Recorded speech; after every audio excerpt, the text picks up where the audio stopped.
Hello everybody. In the interest of time, we'll start if that's okay. I appreciate people are still coming in and trying to find a seat, and I'd really appreciate it if you could do that as quietly as possible. So I'd like to welcome you to the Monlica Symposium, Next Generation of VLU Care, Beyond Leaking and Transforming Lives. And I'm absolutely delighted to be here today as your chair for this symposium. These are disclaimers, including that we are actually receiving a paid contribution for our inputs of this symposium. But I will say that actually all of the sessions that you're about to hear has actually been authored by ourselves. So my name's Leanne Atkin. I'm a doctor by PhD. I'm a proud nurse of 30 years. I have a clinical academic job plan where I'm a researcher at the University of Huddersfield, along with a vascular nurse consultant in Mid York's NHS Trust. And I'd just like to really start this symposium by really setting the scene. And I'd just like to take 10 minutes before I introduce the rest of my panel to really start to talk to you about the true impact of highly exuding leg ulceration. So many of you will already know that actually across the globe, wound care is truly in crisis. I'm able to say this because we have a growing and ageing population, and we haven't got the capacity within our healthcare systems to deal with this rising demand. This is costing millions and billions of pounds, no matter which health service country and system you work with. The spend that's happening on wound care is significant. And along with that, it gives us real complexity of how do we manage that requirement for that clinical visit in terms of the capacity we have within our systems. Around 50% of all community visits are attributed to wound care, and around 50% of all UK hospital beds have a patient with a wound in. And if you were at the opening symposium this morning, you heard about the true threat of antimicrobial resistance. And I do certainly think that that's within our horizons, within our lifetime. And when 16% of all antibiotic prescriptions are attributed to wounds, it really makes me question, is all of that use appropriate? But this session today is really going to focus on venous leg ulceration. And as many of you know, around 60 to 80% of all lower limb wounds have a venous component. I was really shocked when I actually read the most recent prevalence data that came from Sebastian Proster's work. The prevalence rate for venous leg ulceration is thought to be around 0.32%. I think that is underreported, because I think the actual prevalence of that is significantly more. The problem is to be able to be classed as a venous leg ulcer, you've had to have had that diagnosis. And how many of patients with venous leg ulceration have simply been treated with a lower limb wound? When you start to read down these statistics, we start to realise the actual size of this burden. Many of these patients have got healing rate at 3 months of around 40% of that caseload. We have recurrence rates up to 80% after healing in the first 3 months. And there is a significant burden of patients that, despite the best care, are living with chronic ulceration on a long-term basis. And each healthcare system is spending millions, if not billions of pounds of simply managing these patients with venous leg ulceration. And I suppose, to me, my issue working in the UK is we know the burden is increasing. We've had a 71% increase in wounds in a 5-year period. I really worry about how we're going to afford and sustain that level of activity. But I suppose all of this comes as relatively depressing to me. It comes as depressing because actually we have the clear evidence base of how we should be managing patients with venous leg ulceration.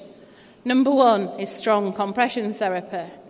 But we also know from the randomised control study called Venus 4 that actually compression hosiery kits can be as effective as multi-component bandage.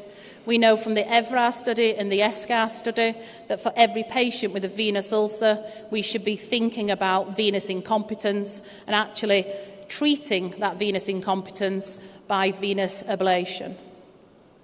But despite knowing all of this, the problem exists because of the unwarranted variations of care. And in any of your healthcare systems, there will be significant variations of care at each and every point of contact for that patient. It starts with the difficulty of having that accurate assessment and that diagnosis that this is attributed to venous hypertension. We have pathways that formulate that delay. We have an overuse of ineffective therapies, light compression, reduced compression, subtherapeutic compression, and we have a lack of use of evidence-based practice. But the problem is this is all locked up within local policy and local service design. I was the very proud chair of the Legs Matters campaign in the UK for 5 years. Legs Matters is about empowering patients demanding the right care at the right time. And actually, if you read some of these patients' experience, you have to read that with utter shame of how difficult do we make it for our patients to get the right care at the right time, and how difficult it is to navigate that health service system. For me, it's rather simple. I work in vascular medicine. I think we simply need to treat the leg ulcer as a weed. Stop looking at the wound. That's just the flower in the garden. Start to treat the roots. The roots are within that superficial venous incompetence. We need to think about the pathophysiology of hypertension within that venous system. How does that start to impact that delicate balance of hemostasis? When we get a higher pressure within that venous system, we get movement of those blood products into that surrounding space. The movement of plasma that overwhelms the lymphatic systems, resulting in the edema. We get movement of red blood cells that slowly start to deposit and cause that hemosiderin staining. And ultimately, the cause of every venous breakdown is chronic inflammation by that chronic activation of those white blood cells. And as a result of all of this, it's not a surprise that many patients with venous leg ulcers end up having a highly exuding wound. And this is simply related to that heightened inflammatory response, not just on the wound bed, but in the tissues below that wound. And it's all linked to that venous hypertension and the fact that gravity is one of the worst things to try to combat. But I just have to mention that not all exudate is bad. Ever since George Winter burnt Peppa Pig, we've known that actually moist wound healing is the right environment. But we have to remember that once we get over-inflammation, we get an activation of these pro-inflammatory cytokines, a dampening down of these anti-inflammatory cytokines that leads to this chronic state. And what does this lead to? Well, it leads to the term I absolutely hate. I hate the term wet legs. Because what does wet legs mean? It simply means a mop and a bucket. And I would love you all to think about wet legs as a consequence of venous hypertension. And it's quite clear that we're not getting the management of this right, because within the UK there has been a significant growth in the use of light, reduced, subtherapeutic compression bandaging.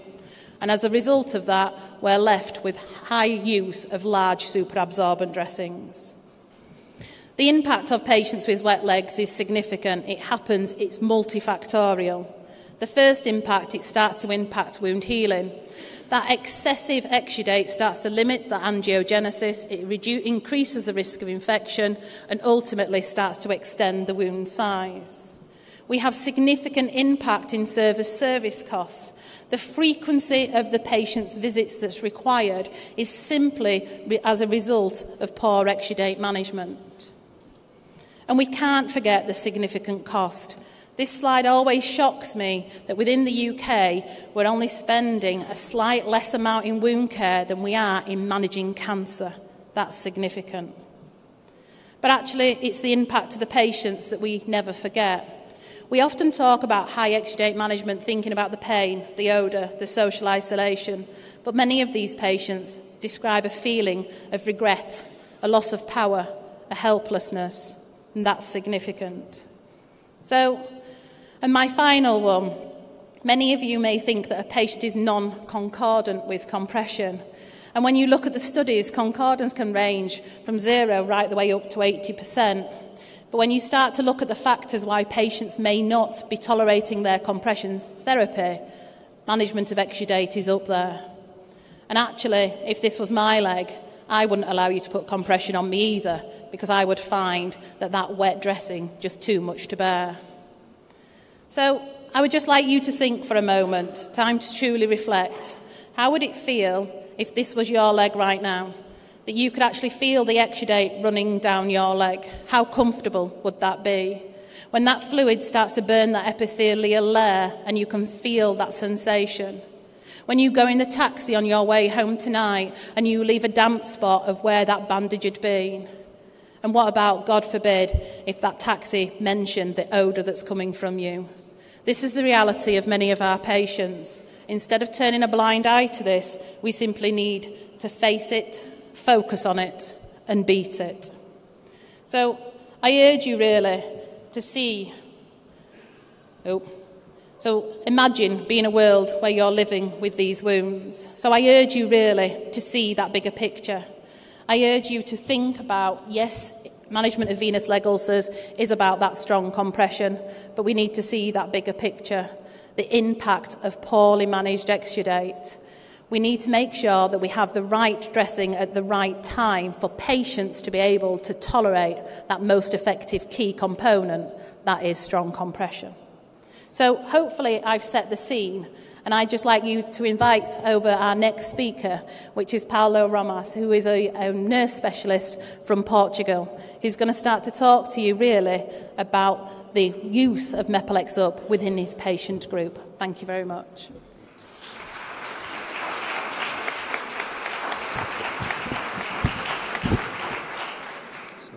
Thank you very much, Leanne, for your brilliant presentation and for introducing me. Now I have a very huge role after your set up the scene, just to go into more clinical perspective. How can we as clinicians use these new technologies to optimize the quality of life and reduce the cost of treatments to our patients? So this is my conflict of interests. Monolika supports the study cases with the samples that I use. And of course, I will speak about local approach, but local approach ultimately will fail if I am not able to set up the whole scene. And I use this picture because you can see this blurry image, and maybe some of you start to identify a wound in there. But if I just gamble it a step further, or step in the rear part, we can see a better picture. But if I enlarge more our angle, you can see more of our patient, more about the wound. And I use this analogy to explain that we fail the local treatment. Sometimes it's not directly related with the quality of material that we are using. It's related because we fail in some of the process of a global evaluation of our patient. And to help you to put this on context, I present the first case. He's a 65-year-old male, a heavy smoker, with a medical history of hypertension, chronic venous insufficiency, and prostate hyperplasia. At this moment, it is not documented that he do not have, at this moment, arterial insufficiency or peripheral arterial disease. He had a bilateral venous leg ulcer located at the lateral perimalleolus of the left foot, present for 2 months. And the previous treatment was alginate and foam dressings and compression with Unabut. Why Unabut in this specific case? Because this patient have a lot of reoccurrence, and he only is allow me to do compression with Unabut, not with other compression systems that we have available. So my local approach was cleansing with hypochlorous solution to reduce the risk of infection, and you will see why. And I use Mepilex Up to manage the exudate and try to prevent wound maceration and leakage. And of course, the wounds needed more intensive debridement, but the patient, due to some discomfort, he'll not allow me to do it. And of course, we started with enzyme alginol gel, then we swapped the treatment, and after we perform, or the wounds were completely clean, we only used Mepilex Up, and the dressing were changing weekly. So this was the wounds. So the patient have 2 wounds, and we can see here, and I think this works. You can see a lot of unviable tissue in this part. It's in the malleolus area, very challenging areas. And as you can see, you have some leakage problems. But in the end, there is a very good peri-wound status. After we changed the treatment, so we started with Mepilex Up and alginol gel. Then at this time, we remove alginol gel and only use Mepilex Up as an exudate control, and as I mentioned, I use hypochlorous solutions to avoid infection and to help me in this bioburden control. And you can see now here some signs of active epithelium edges, good healthy granulation tissue, a little bit of unviable tissue in both wounds. But we continue the treatment, and we can see here now a lot of epithelium is growing up, and the exudate is completely controlled. You do not see any kind of maceration signs. And again, I will just reinforce that these weekly treatments. And we achieved the completely heal of the first ulcer. But this one is more large, and we continue the same treatment. And after 112 days, we can see here that these hyperkeratosic edges and with some fluid accumulation, so we remove this. This was possible to do with a sharp debridement, with a scalpel and a forceps, without cause any harm to the healthy tissue. So we continue the treatment, and we achieved the completely heal after 1,047 days, 18 treatments, and it's completely epithelium and with a good result in terms of the scar. So this is important, and this was a very interesting case for me because this patient, as I said, it was a very recurrent venous leg ulcer patient, and he felt very well with this dressing, very comfortable, and as the pictures show, no problems with surrounding edges, no problems with leakage. The second case that I have to share with you is a 69-year-old female with hypertension, dermatoporosis, and prior traumatic injury to the left leg with a 10 months follow-up. Why this is important in my perspective?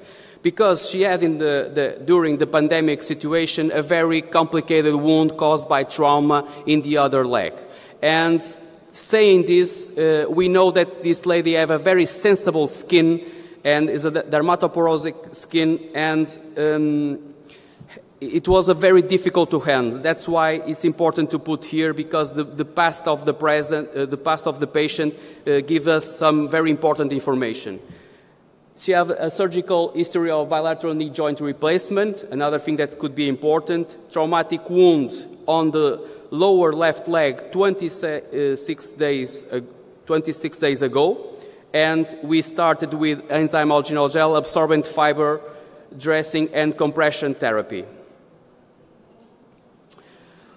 After we swapped the treatment and started to apply topical hemoglobin spray, and this was because especially the very difficult healing problems in the past. So we try to implement advanced dressings because of the past of difficult to heal ulcers. And Mepilex Up for handle the exudate, and at each dressing changes, the wound was cleansed with saline, and the wound was dressed with Mepilex Up and 2 layers compression bandage, a multi-component bandaging. After 11 days, the wound bed was coated with thin layer of topical hemoglobin spray before dressing application, and the treatment starts twice a week, and then after 17 days, we change once a week. And this was the wound, and you can see here. You can see that it's very inflamed. Another very interesting aspect of the dressing is the surrounding, protects a lot of surrounding skin and don't leave too much the design of the dressing in the peri-wound skin. And I have here a small video. You will not understand anything because it was in Portuguese, but okay. Just to see how the absorption, and now you can see the very beautiful design of the wound in the dressing, and this allows us and show us how good it was in the fluid handle. And you can see the surrounding skin. And it's important not to cut too much near the dressing to the wound, just leave some space because of the fluid handle capacity of the dressing that the next it will be explained. It's important to have a large contact area. And you can see here the wound with topical hemoglobin spray.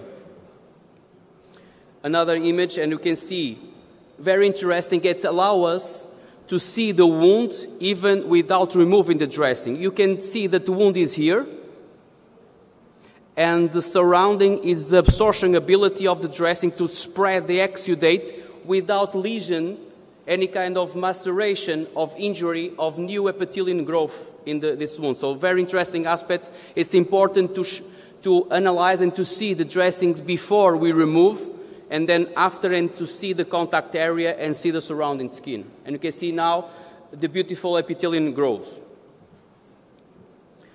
And now I showed the picture, and you can see the design of the wound and the area of absorption. And the peri-wound skin completely healthy and the epithelium growing. Of course, almost roughly a little more than a month, 8 treatments were performed. 60 days after, with 13 treatments, we can see here almost close.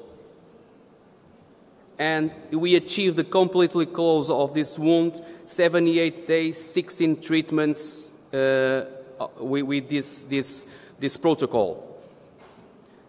I don't know if it caused any issues to you, because it's a traumatic wound, and I said to all of you that I immediately start compression therapy. Don't have any problem, raise some concerns in your heads. It's a traumatic wound, it's not a classic venous leg ulcer, but with the past of this patient, this leg, and Leanne, if I say something wrong, please correct me, doesn't have the classic signs of venous insufficiency. The peri-wound skin is not brown, don't have any varicose veins very visible, but compression therapy is essential to manage this kind of wounds, to avoid chronicity of this kind of wounds. So please use compression even you are not facing a traditional venous leg ulcer, unless you have something that is contraindicated. So in these cases, and this all about these cases, is easy. Mepilex Up reveals very easy to apply and effectively manage the wound exudation and less leakage or maceration, as the pictures confirm and the videos. They are very comfortable to the patient, gentle to the wound bed and to the peri-wound bed, and a very good behavior under compression. That is very important and very soft for our patients. So thank you so much for your attention, and of course it will be a space for some questions.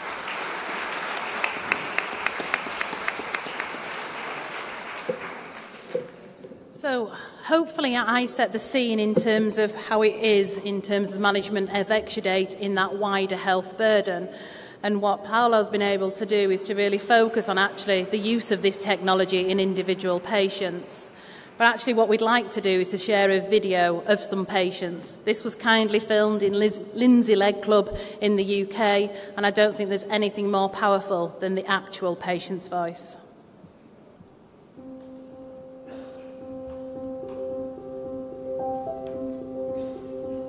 Having leakage makes me feel not very clean, I suppose. Well, when it's leaking a lot, I mean, I can't go out for too long anyway, but if I went out, my trousers would be soaking wet on this side. And it comes right through a lot of the dressings it has.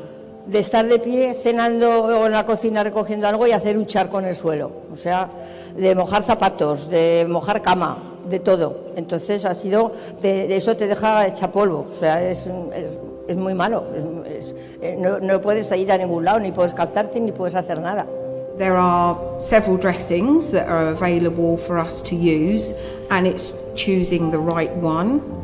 The nurse put Mepilex up onto my leg for the first time last week.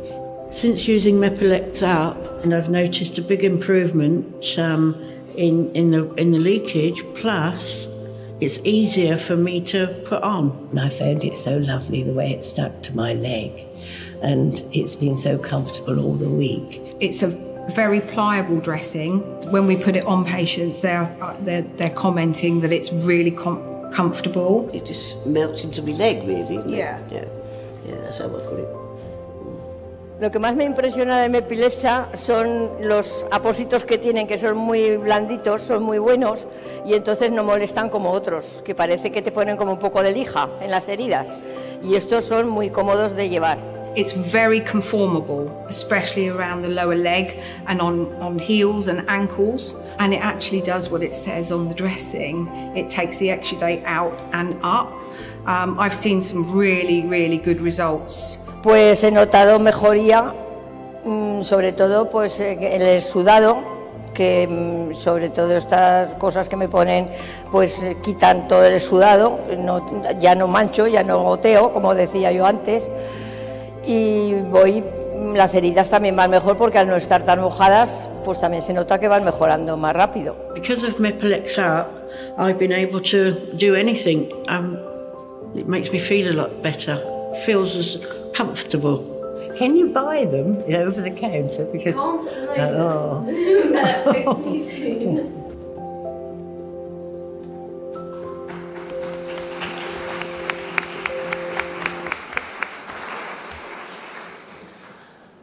And this use of technology to help to improve those patients' lives is a foundation to every single one of us clinicians out there. One of the difficulties, though, we often get when we have new innovations within the space is actually being able to access that right product for that patient. And therefore, I'd like to introduce David Perez-Barano, who is an advanced nurse practitioner here in Spain. He's the current president of the Spanish Vascular and Wound Association, and he's going to tell us a little bit more about the complexity of procurement in today's healthcare systems. David, thank you.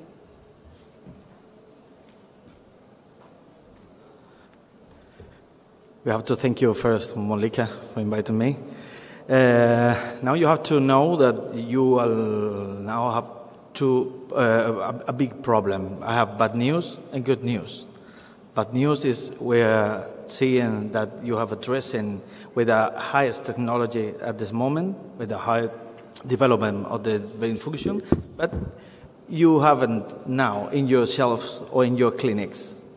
That could be a normal problem, but I would try to give some light to a possible process that is based on my experience in my area, the problems you can face and how to try to solve it. When we are talking about, it's not working? Okay. When we are talking about the Spanish country, we have several problems because of we have 17 autonomous communities, 2 autonomic cities, and a private option that it's the way to make the finance of the health assistance. And if you see all the autonomic communities, you see that in my area, it's Andalusia, we have the biggest population of the country, but it's increasing year by year, and the cost of the attendance of all the people will be more expensive year by year. Then you can see the expenses of the pharmacy expenses of different countries in Europe, and Spain it's in the 4th place around this graphic. When you are seeing the legal framework or the possibilities you have to face to try to make some reimbursement in Spain, we can have a national level in reimbursement, perhaps an autonomic reimbursement, at tenders and local regional contracting, and perhaps minor purchases that could be more affordable for us.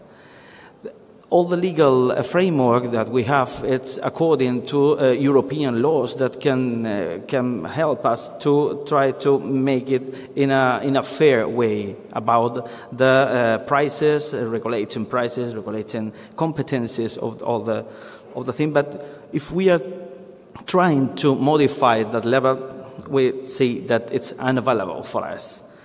If we try to do it in a regional level, all the legal framework is according to national level and to European level too. But we have problems from our clinic, from our daily work to try to modify that legal framework. It's unaffordable for us. But in sometimes when you are trying to reach that new products that you want to be or you want to have, in your shelves, tenders, local contracting, regional contracting could be the best way to face the problem. In that law, we can see that professional caregivers, nurses, doctors could be involved in that process, and in detail in the first and the third process, that is preparation phase and bid evaluation phase.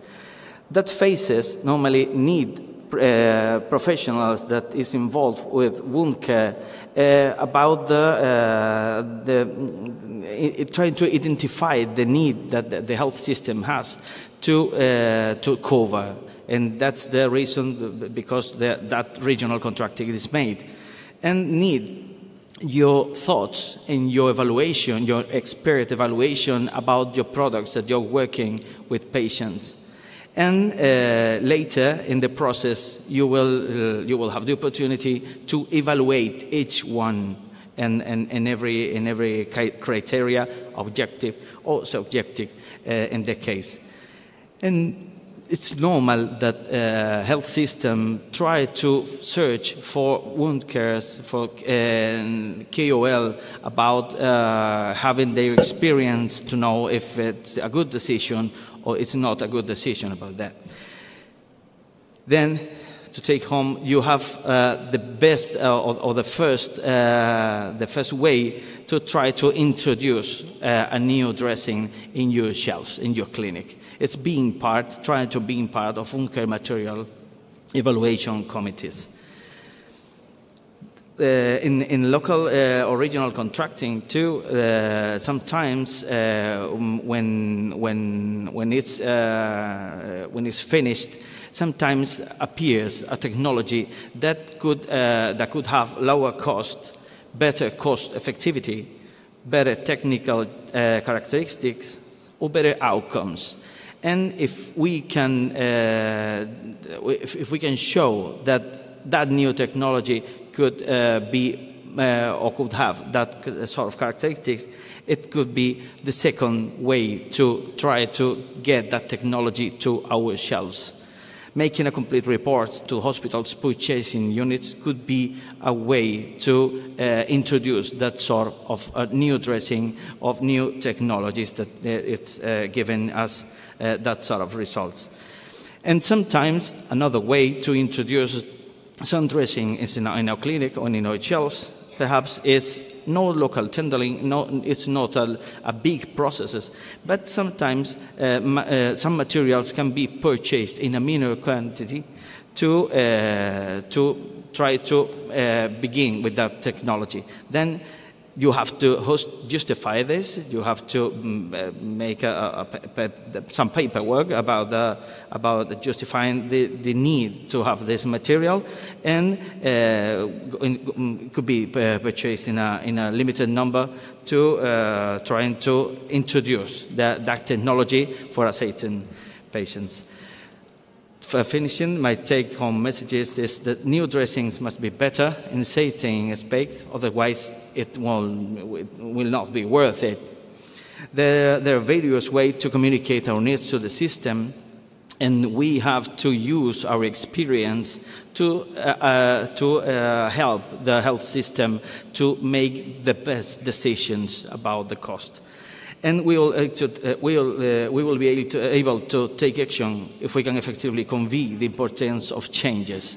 And things of that, the cases that Paulo shows, and the thing that normally say that sort of patient about the way he lives her wounds could be a good thing to include.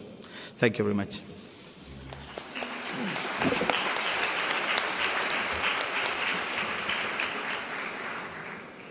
So I think David really set the scene of there may well be innovation in this space, but actually getting that product to the clinical forefront for us to be able to use is a complex issue. And if any of you's tried to work the procurement within large organisations such as the NHS, you know how troublesome that can be. So we'd like now to do a little bit of a panel discussion, if that's okay, to talk about why this new technology has been invented. I tried to explain that exudate is a real challenge. We have options, but the options that we've currently got are often large, bulky, superabsorbent dressings. And actually, is there a better way that we can manage that high volume of exudate? And to help us to understand the need for this innovation, I'd like to welcome to the speakers symposium, if you like, Erik Nygren, who is one of the senior scientists and one of the inventors of this new technology. So I suppose, Erik, I'd just like to start by asking, what was the inspiration, if you like, behind this new version of Mepilex, this Mepilex Up? Good question, Leanne. So I think the video says a lot. Leakage is a big problem, of course, as you know, causing delayed healing, but also a tremendous impact on patient quality of life. And it is this realization and that the cause of this is partly due to poor fluid handling by wound dressings. That was the start. And to be honest, I think that we in industry have a responsibility to really address this issue.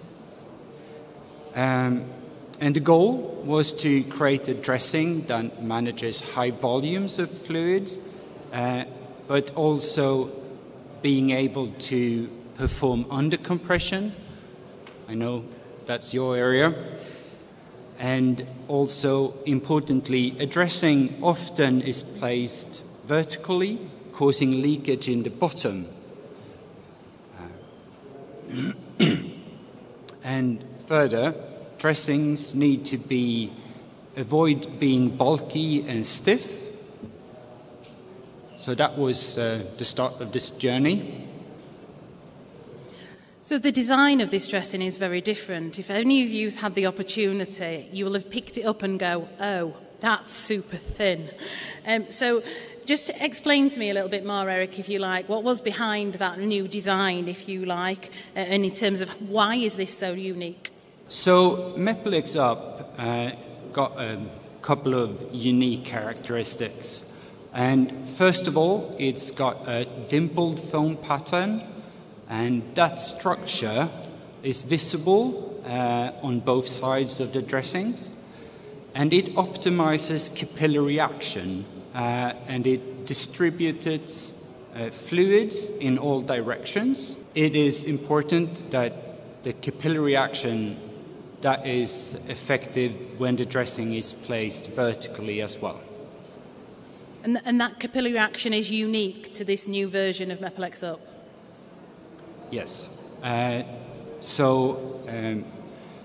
In addition to the dimpled foam that enhances capillary action, Mepilex Up also has a unique backing film that allows it to evaporate fluid that is drawn up to the surface. Brilliant. And I suppose, Paolo, how did you find actually using Mepilex Up in terms of its clinical performance compared to things like Mepilex XT? Yes. So in terms of, it's very interesting because that image is very similar to what we watch in the clinical cases. So it really spreads. And another thing is The dressing is extremely gentle to the wound bed. Even sometimes, as you always mentioned, the wound bed is a war zone, but sometimes we have to be peaceful and try to achieve peace in that war zone. And that is sometimes achievable using dressings that have a very good fluid handle capacity, and at the same time they are not too bulky as mentioned, and doesn't expand, because when we have something that needs to expand and I'm putting a compression bandage that deliver a certain amount of pressure, it could damage the surrounding skin. And with this technology, I think we achieve, it's not perfect, but it's the best of the two worlds. So yes, I think I answered. I always had concern about large superabsorbent dressings, of how they not apply just though the compression directly on the wound, but how do they change that delicate compression profile that we're achieving as the swell. Because some of these dressings can swell significantly over time. I must say, in my opinion, I think this is super conformable. It's probably the most conformable dressing that's out there at the moment. And that ability not to require to cut it helps to keep its integrity, especially when you're starting to think about that exudate management. So, Eric, there's been lots of scientific testing that's gone into this new innovation. Can you tell us a little bit about those test methods of how you're able to actually evidence this claim of super management of exudate? Yes. So within the industry, we largely depend on a test method called EN 13726, and it's a standard method to measure fluid handling capacity. And we have designed the dressing to perform well in that test. However, we have also moved beyond that test because we know that it's not clinically relevant.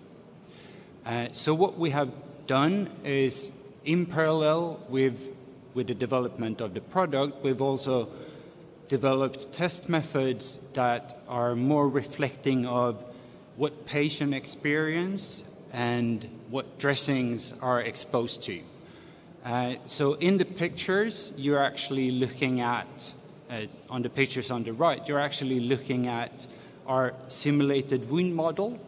And on the top, we have a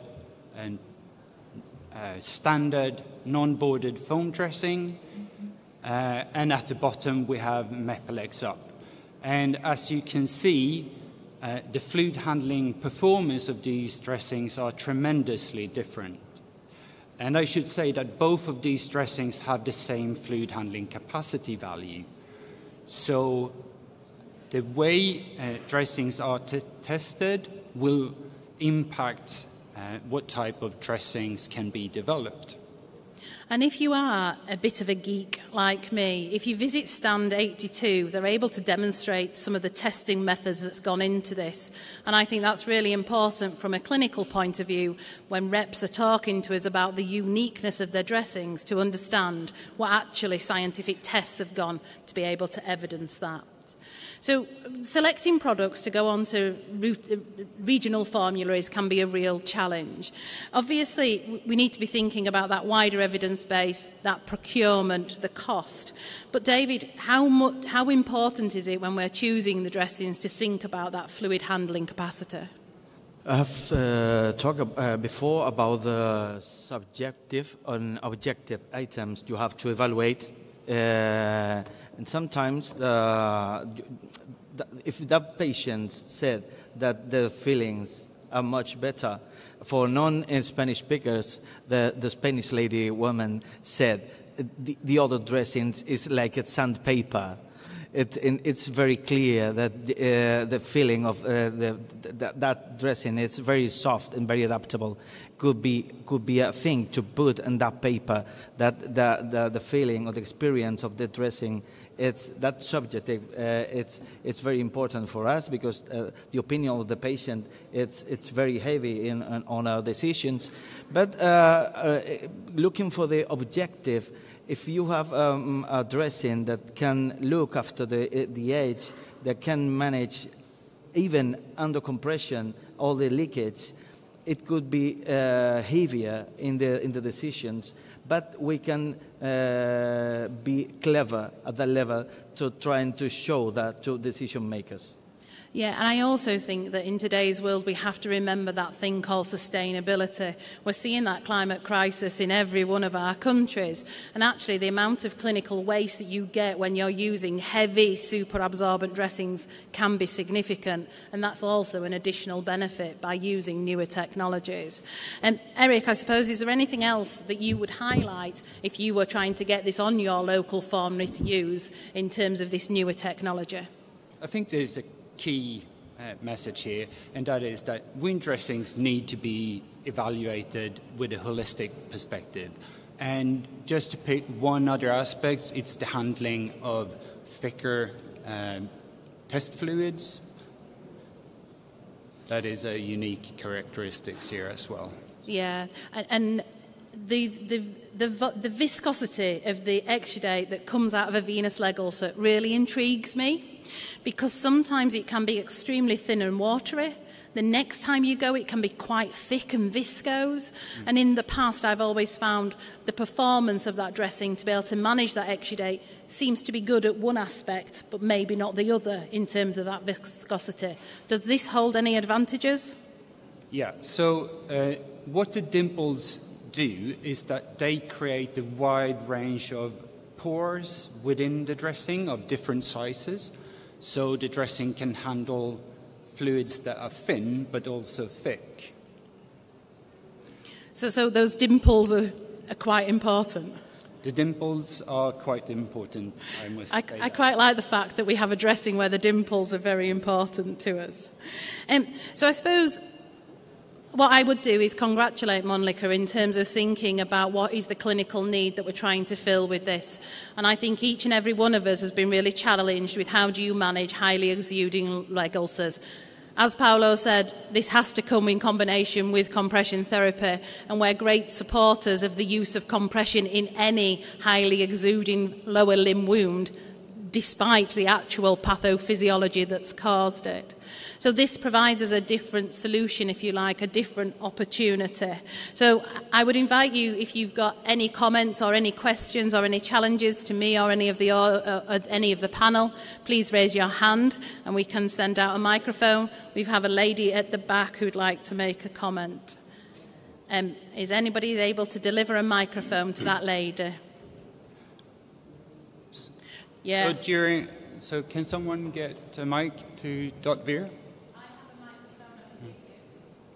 Why don't you just come down to talk? So maybe I can just have 2 seconds to comment also that please come talk to us in the booth regarding the testing and development of MEPLEX Up.